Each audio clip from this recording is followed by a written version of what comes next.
You ever felt distant from God? See, some of you know what that feels like. You've had something in your life that so hurt you, and you thought, man, God must hate me. God must be against me.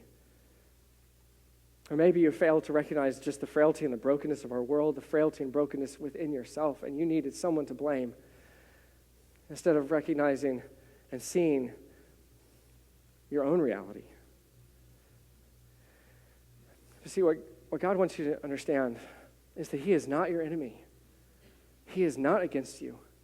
And even when you were so broken that he couldn't even hold you, that he was still loving you. He was still drawing you to himself, and he longs to hold you close. And then he longs to lead you into this new life, to lead you out of the grave and into the life that you're always created for. See, God is the significance that you've been looking for all of your life. All the make-believe games that we play, that we imagine, God is the significance who gives significance to your life. All of those moments where you have suspected that your life was not just a random series of events, but it was actually more like a story.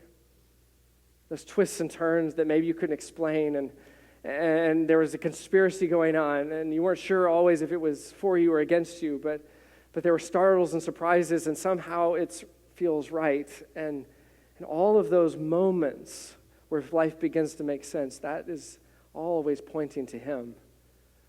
Those moments when you suspect, despite what everybody else tells you, that your life is not just a matter of colliding electrons and protons in the universe. When you refuse to give up on the idea that love is real and that kindness is better than cruelty and that life is beautiful, you had to believe it. All of that was pointing to him. See, he is the reality. He is the meaning behind everything in your life, every moment of your life, every breath, every heartbeat, every success and failure and disappointment and heartache and heartbreak and love and moment and shared glance and shared meaning and triumph and victory, every single moment. He is the one who gives all of it meaning, because he is the deep meaning who unlocks the meaning in you. This is Paul. He says this is the gospel. See, this reality that Jesus has walked out of the grave. He has conquered sin and death. And because of that, he has reestablished this relationship that we can have with God, so that we can once again be reminded of the significance that we have because of Jesus, because he is the one who gives us significance. And that we are significant because we are significant to him. He says, this is the gospel that you heard and that has been proclaimed to every creature under heaven, of which I, Paul, have become a servant. How can he say that he's been proclaimed to every creature under heaven? Is that true? How can it be proclaimed to every creature? There are people who haven't yet heard. Right now, we live in a world that is full of people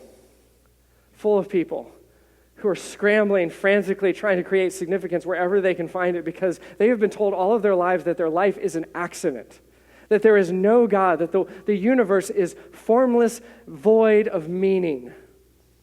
And so are they. And they've been told your life doesn't matter. It's whatever you can make of it. And so they are scrambling, trying to create significance for themselves. And what they need is for somebody to tell them. And to tell them, you are not an accident.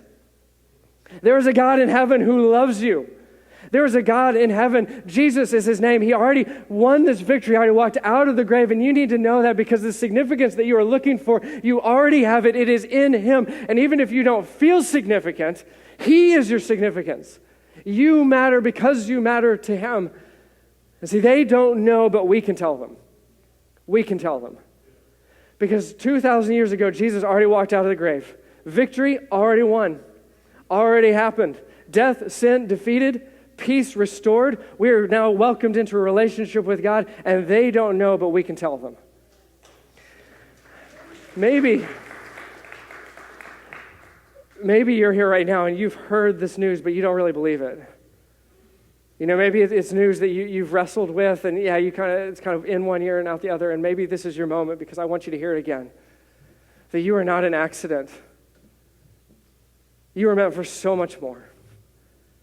And maybe you've experienced things in your life, and you think that God is against you, that God is your enemy. God is not against you. He loves you. You are his precious work of art. And however you have been neglected in your life, However, that has tarnished the beauty of who you are. He wants to clean you up. He's not given up on you. He wants to create new life in you. He wants to lead you out of the grave. He wants to bring you back to life. He wants to lead you out of darkness and into the light. And he wants to give you new life. And he wants to make you new, all that you were always created to be when he first imagined you. He is the deep meaning who unlocks the meaning in you. And maybe some of you, you know the significance that you have. You know that your life has meaning because of Jesus, and you need to become a messenger. You need to be a herald. And you don't have to go far. You can walk into your neighborhood. You can probably walk into your own home. You can walk into where you work. Wherever you are, you will be surrounded by people who maybe know of God. Maybe they reject God, but they are looking for significance, and you can tell them the truth. You can make the announcement, listen, the victory is already done. There is a God in heaven who loves you. Amen. And you don't have to try to create your own significance. You don't have to create your own meaning. You already are significant to the creator of the universe. You matter because you matter to him. You have meaning because you have meaning to him. He created you that way. See, they don't know, but you can tell them.